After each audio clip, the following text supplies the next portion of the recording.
welcome to the second video of Justice with Jasnoor. If you don't remember, my name is Jasnoor Carr. My pronouns are she, her, hers, and I am a storyist for Stockton in Changiest. I like to create YouTube videos to help change our communities and change people's mindset so we can have a better future. For my second video, I focused on the immigration track part of Changiest, Stockton. And our purpose was to see what the immigration track was learning about and document their journey. How many years you guys have been working with Changiest? And if this is your first year, why did you guys join? My name's Lauren. My pronouns are she, her. This is my first year involved with Changiest. I'm one of our AmeriCorps members, which means that I help lead and facilitate sessions.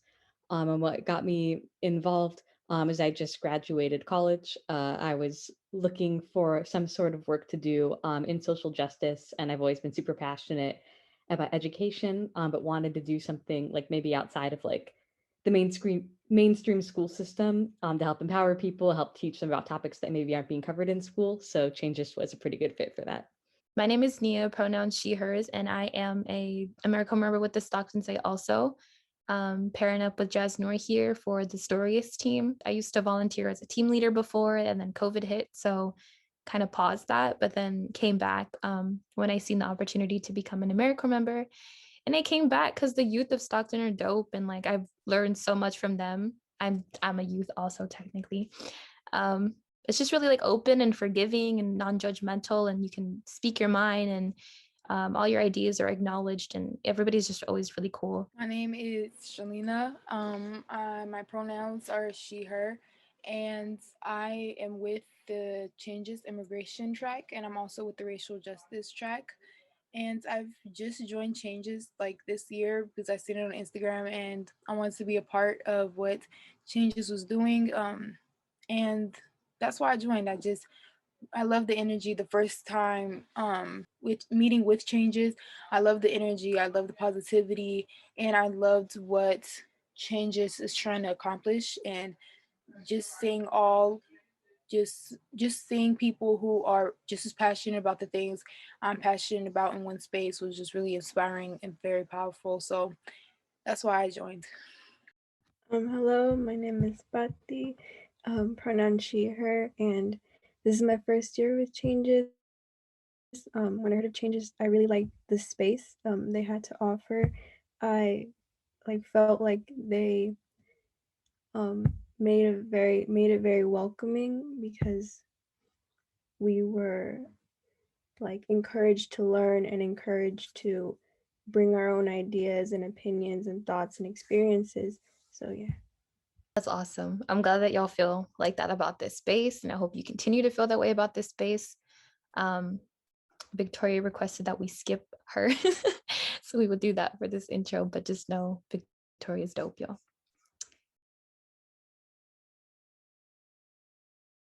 Okay, so the next question is why you joined the immigration track? For me, it's an opportunity to learn about an issue that I maybe had less familiarity with. So that's why I'm really excited about leading this team, because it also gives me a chance to like expand my own learning and my own knowledge. As someone who grew up with immigrant parents, I had to learn about certain things people my age don't really have to think about when their families are born in the US. Um, and when I heard about this track, I wanted to learn more about the immigration system, but I also wanted to be part of a space where I could share my story and I could also listen to people who may have gone through the same things because I usually didn't have that around me. But like outside of family, I didn't have a lot of friends that I could really relate to.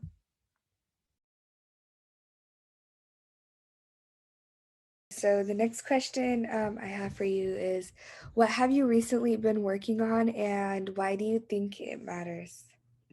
I can speak to like what I've been trying to do is like uh the facilitator of the space. But right now, like we just wrapped up Story of Us. So what we were doing is learning just like a lot about context, so like history of immigration, history of like some different labor movements and stuff, and trying to kind of like place people's own families and stories in that context. And I think that's really important because like it's really empowering to have a sense of your own history and your shared history. It helps you make sense of some of the things that you might be experiencing in your own life. And then just like in terms of creating change, if you don't know like your history and the background of some of these issues, it's really difficult to know what you can do in the future. I just been trying to like learn and observe and just absorb all this knowledge that's being taught to me so I could do more to help people. Recently we took part in an interview and interviewing someone else close to us that has moved from one country to another. And I think this activity was important or is important because it helped us understand their journey and their struggles as an immigrant. And we can, and as like we get to talk about their stories, um, and we learn how to like respect them, and we learn how to respect their stories, and we learn how to tell them properly without overstepping.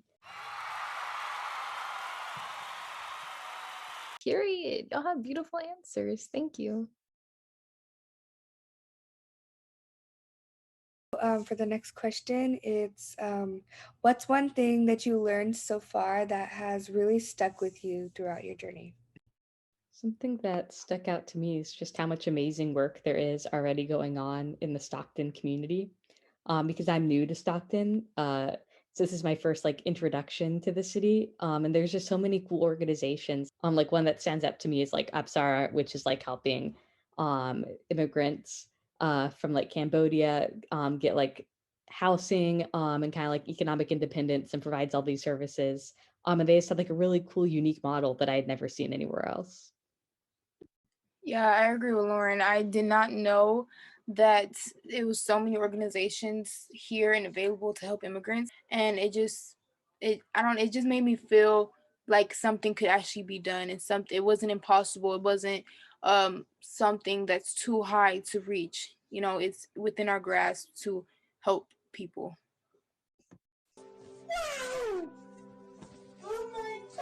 I was wondering what you guys were doing with your legacy projects and how it was going.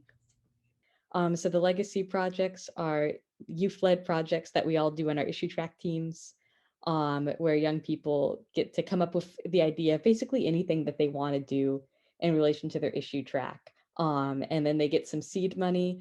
They go through a whole planning process of the goal of eventually being able to carry out that project in the community. So I'll ask the team if anyone has any things that they've been like thinking about since last Saturday that they maybe want to work on.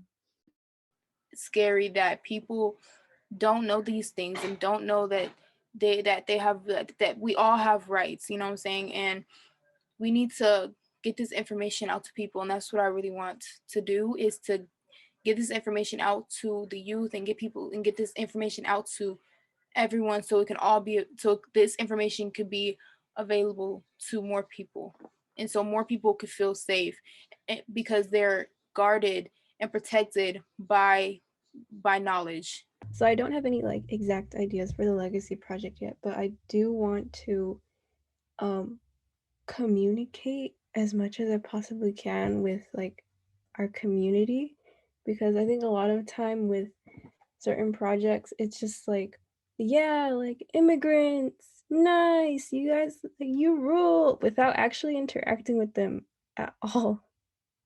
It's just sometimes like these projects can be a little bit tone deaf.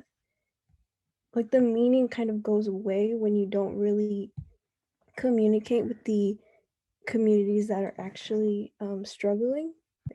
I just want to be able to like communicate as much as possible with people and understand like what do they need and like what are you actually struggling with, instead of just like thinking like deciding for them.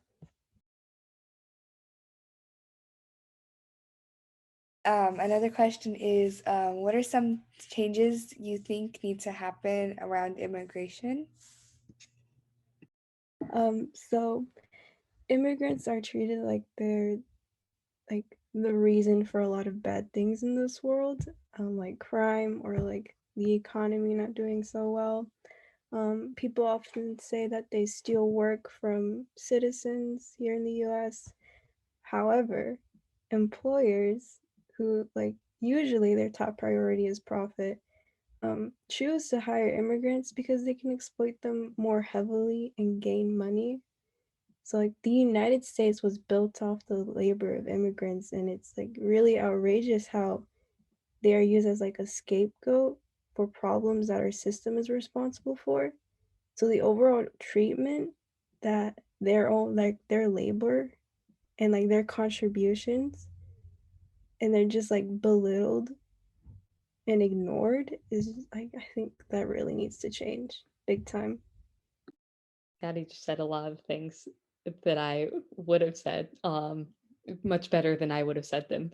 Um, but I think kind of like adding on to that, I think like sometimes people can kind of get so caught up in fighting for like little reforms, which like not to say that like small reforms can't make a difference in like people's lives, but sometimes people lose sight of like the bigger issues, um, and don't imagine like a future that can be radically different, that can be radically more equal, where people can have like freedom of movement, and freedom from exploitation.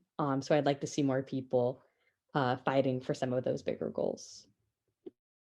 And just to add on to what you guys just said, I definitely think there needs to be more opportunities for immigrants in this country, because it's just literally like it's set up whereas though it's 10 times harder.